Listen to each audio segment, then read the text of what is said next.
अगर आप successful Christian बनना चाहते हो और वो मसीह बनना चाहते हो जो परमेश्वर के नजदीक रहे, तो आपकी लाइफ में ये 5 चीजें होनी चाहिए थी। वो कौन कौन सी थी 5 चीजें? पहला क्या था? हाँ, आपकी प्रेयर सेल्फ सेंटर्ड नहीं होनी चाहिए। आमीन। कि जब भी प्रार्थना करने के लिए बैठे तो सिर्फ अपनी प्रेयर कर रहे हैं हम। जब भी प्रेयर शुरू की तो अपनी प्रार्थना कर रहे हैं। जब भी प्रेयर शुरू की चंगाई की प्रार्थना हो रही है या जो मेरी जरूरत है उसके अनुसार प्रेयर हो रही। इसलिए बाइबल कहती तुमने जो मांगा वो पाया नहीं, इसलिए कि तुम व्यभिचार में उसको उड़ा दो। अब तुम मांगो तो पाओगे, क्योंकि तुम परमेश्वर की महिमा के लिए मांग रहे हो। आमीन। इसलिए अगर आज आप प्रेयर करने के लिए बैठे अपने घर में, तो आपकी पहली प्रेयर होनी चाहिए जो वर्शिप होनी चाहिए। इसलिए प्रभु यीशु मसीह ने अपने चेलों को बोला था, जब तुम प्रार्थना करने के लिए बैठो तो बोलो, हे हमारे बाप तू स्वर्ग में तेरा नाम पाक माना जाए। लोगों ने इसको प्रार्थना समझ लिया कि ये प्रार्थना है। ये प्रार्थना नहीं थी। कोई भी प्रार्थना 2 मिनट की नहीं होती। आपको क्या लगता है कि प्रभु यीशु मसीह चेले को डांट रहे हैं, ए चेले तू 1 घंटा भी मेरे साथ जाग नहीं सका? तो जब चेले बोले प्रभु मुझे प्रार्थना करना सिखा, तो परमेश्वर 2 मिनट की प्रार्थना सिखाएंगे क्या? यीशु मसीह मिनिमम बोल रहे हैं कि तू 1 घंटा भी नहीं जाग सका मेरे साथ, डांट रहे हैं उसको। और जब चेले बोल रहे हैं मुझे प्रेयर करना सिखा, तो क्या 2 मिनट वाली सिखाएंगे? हे हमारे बाप तू आसमान में तेरा नाम पाक माने तेरा राज आए, 2 मिनट की प्रेयर सिखाएंगे? नहीं। ये एक प्रेयर का स्टाइल था कि जब तुम पहले बैठो तो बोलो तेरा नाम पाक माना जाए, उसकी वर्शिप करो पहले 15 मिनट, 20 मिनट, आधा घंटा। परमेश्वर ने कहा जब तू प्रेयर करने के लिए बैठे तो मांग कि तेरा राज आए, हे पिता तेरा नाम पाक माना जाए। जब तू प्रेयर करे तेरी प्रार्थना सेल्फ सेंटर्ड नहीं होनी चाहिए कि जब भी परमेश्वर की हुजूरी में गए तो रोते और पीटते हुए गए, हे परमेश्वर तू नहीं जानता मैं कितनी दुखी हूं, तू नहीं जानता मैं कितना दुखी हूं, क्यों मेरा वीजा फेल हो गया, क्यों मेरे बेबी के साथ ये कर दिया, वो कर दिया, फलाने ने ये कर दिया। No no no no no no. आप जितने मर्जी दुखी हो, वचन नहीं मुड़ता उसका जो कहता है कि उसके फाटकों से धन्यवाद करते हुए उसके आंगनों में स्तुति करते हुए प्रवेश करो। पुराने टाइम में जब औरतें या बंदे राजा की हुजूरी में जाते थे तो इस तरह से जाते थे।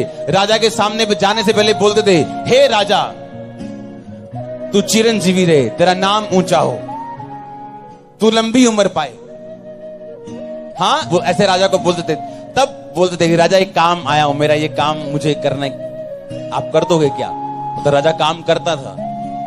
राजा के सामने निराश मुंह से जाने का मतलब ये होता था कि आपको राजा के ऊपर विश्वास नहीं है और आप राजा की ताकत पे भरोसा नहीं करते हो। और राजा लोग गुस्सा करते थे जब आप उनके प्रेजेंस में गिरे हुए मुंह और उदास मुंह के साथ जाते थे।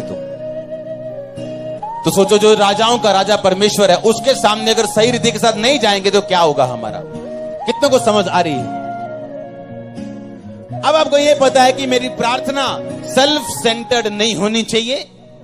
जब मैं प्रभु की हुजूरी में बैठूं, वर्शिप करूं, प्रभु को यह बताऊं, परमेश्वर मैं तुझे पसंद करता हूं, मैं तुझ में बढ़ना चाहता हूं, मेरी आत्मा को बचा, मैं प्रार्थना में बढ़ना चाहता हूं, मेरी कमियों को दूर कर, मुझे वचन समझने में सहायता कर, अपनी आत्मा से मुझे भर, अपने वरदानों से मुझे भर। और फिर आप अपनी प्रेयर बीच में डालोगे तो परमेश्वर मना नहीं करेगा आपको। पकड़ते ही बोलते हैं, परमेश्वर ने कहा मैं तुझे सौंपा, मैं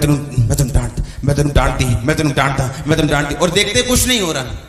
बाइबल में लिखा जब पतरस लंबे समय तक परमेश्वर के साथ रहा, एक दिन परमेश्वर ने उसे बुला के बोला, मैं तुझे अधिकार देता हूं दुष्ट आत्माओं को निकालने का। लिखा पतरस तब गया और दुष्ट आत्माओं को निकालने लग गया। मसीह जिंदगी सिर्फ, अगर बाइबल में क्यों, मैंने लास्ट संडे बताया था क्यों परमेश्वर ने यह कहा कि तुम पवित्र शास्त्र और परमेश्वर की सामर्थ्य नहीं जानते, इस कारण भूल में पड़े। हालेलुया। उसने यह अकेला नहीं कहा तुम पवित्र शास्त्र नहीं जानते इसलिए भूल में पड़े हो, तुम वचन नहीं जानते इसलिए भूल में पड़े हो। परमेश्वर ने कहा तुम वचन नहीं जानते और तुम परमेश्वर की सामर्थ्य नहीं जानते, इस कारण तुम भूल में पड़े हो। आज कौन से लोग भूल में पड़े हैं? जो चर्च में आ रहे हैं, वचन सुन रहे हैं, वचन में लिखा परमेश्वर ने ये कहा और वो करना शुरू करते हैं, रिजल्ट नहीं आता। क्यों? क्योंकि बाइबल में लिखा पतरस को तब अधिकार मिले थे जब पतरस लंबे समय तक परमेश्वर के साथ साथ चला। कोई लालच नहीं, फिर भी साथ साथ चला। अपना घर छोड़ के साथ साथ चला, बिजनेस छोड़ के साथ साथ चला। और जब एक लंबा समय हो गया परमेश्वर के साथ पतरस को चलते, एक दिन परमेश्वर ने कहा पतरस आज मैं तुझे अधिकार देता हूं दुष्ट आत्माओं को निकालने का। इसलिए मैं कह रहा हूं ये वचन सबके लिए नहीं है कि मैं तुम्हें अधिकार देता हूं दुष्ट आत्मा को निकालने का। लिखा जो विश्वासी हैं वो दुष्ट आत्मा को निकालेंगे। क्या आप विश्वासी है या नहीं, ये आपका दिल जानते हैं। कौन है विश्वासी जिसने अपनी जीवन की किसी परिस्थिति को अपने ऊपर हावी नहीं होने दिया? कौन है विश्वासी जो लंबे समय तक परमेश्वर के साथ चला बिना किसी लालच के? जब प्रार्थना का उत्तर आया तब भी, जब नहीं आया तब भी आमीन। और बाइबल ने कहा फिर परमेश्वर बोलेगा आपको कि आज मैं तुझे ये अधिकार देता हूं। आप पहले दिन चर्च में आके 1 साल में बाइबल पढ़ते हो, सारे हुक्मों को आप एक्सरसाइज कर सकते हैं, कोई प्रॉब्लम नहीं। आप मान सकते हैं, आप उसकी एक्सरसाइज कर सकते हैं, लेकिन आपको यह बात पता होनी चाहिए कि सब कुछ आपके संबंधों पे निर्भर करता है जो परमेश्वर के आपके साथ है। हालेलुया। शैतान चालाक है। अगर आप उसके वचन में छुपे नहीं रहेंगे और वचन के अनुसार नहीं चलेंगे, वो आपको मूर्ख बनाएगा। अगर आप छुपे रहेंगे और चलते रहेंगे तो आप शैतान को मूर्ख बना सकते हैं। हालेलुया। कितना टाइम आप रोज परमेश्वर के साथ बिताते हैं? आप किस तरह से चलते हैं जब नेगेटिव डेज आपकी जिंदगी में आते हैं, जब बुरे दिन आपकी जिंदगी में आते हैं? कितना टाइम आप किस तरह से परमेश्वर के वचन को अपनी जिंदगी का आधार मानते हैं और वचन पे चलते हैं? फिर परमेश्वर उसी हिसाब से आपको अधिकार देते हैं। ध्यान से अपनी अपनी बाइबल पढ़ो, स्टडी करो। क्या परमेश्वर ने पहले दिन उसको अधिकार दिया था, पतरस को? क्या चेलों को पहले दिन जब बुलाया अधिकार दिया? क्या 6 महीने के अंदर दिया? कितने देर बाद परमेश्वर ने अधिकार दिया? तो अपनी अपनी बाइबल को ध्यान से स्टडी करो। परमेश्वर ने कहा तुम स्टडी नहीं करते, तुम पवित्र शास्त्र को नहीं जानते, इसलिए तुम भूल में पड़े हो। मैं लोगों को बाइबल पढ़ते देखता हूं, लेकिन सिर्फ एक ग्रंथ की तरह 3 पेज पढ़ लिए जी, आज आधा घंटा पढ़ लीजिए। क्या जो पढ़ा वो समझा?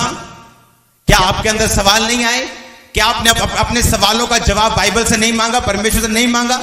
जब आपने मांगा तो परमेश्वर एकदम नहीं देते, लेकिन महीने बाद आपको जरूर देंगे, क्योंकि उसने लिखा अगर तू प्यास है तो मैं तेरी प्यास को बुझाऊंगा। बाइबल में लिखा जब वो साथ साथ चले, एक दिन परमेश्वर ने अधिकार दिया और बोला अब तुम दुष्ट आत्मा को निकालोगे। मैं तुम्हें अधिकार देता हूं, जाओ दुष्ट आत्मा को निकालो और जाओ सब प्रकार की बीमारी और दुर्बलताओं पर अधिकार रखो। एक टाइम था दाऊद का लड़ने का, संघर्ष करने का। एक टाइम था जब शांति के और आनंद के दिन उसकी जिंदगी में आए। अगर आप किसी डॉक्टर से मिलें, किसी इंजीनियर से मिलें जो बहुत ऊंची पोस्ट पे लाखों आज कमा रहा है, उसको बोलो तेरी मेहनत के साल क्या थे? वो बोलेगा 20 साल से लेके 26 साल तक। वो बोलेगा मैंने मेहनत की 18 साल से लेके 26 साल तक। मैंने ट्यूशनें पढ़ी, मैं अपनी बुआ की शादी पे नहीं गया, मैंने क्रिकेट मैच नहीं देखा, मैंने कुछ नहीं देखा, मैंने सिर्फ मेहनत की। आज वो लोग अपनी कुर्सी पर बैठे आनंदित हैं और दूसरे लोग संघर्ष कर रहे हैं जो क्रिकेट देखने वाले थे 18 से 26 के बीच में। हालेलुया।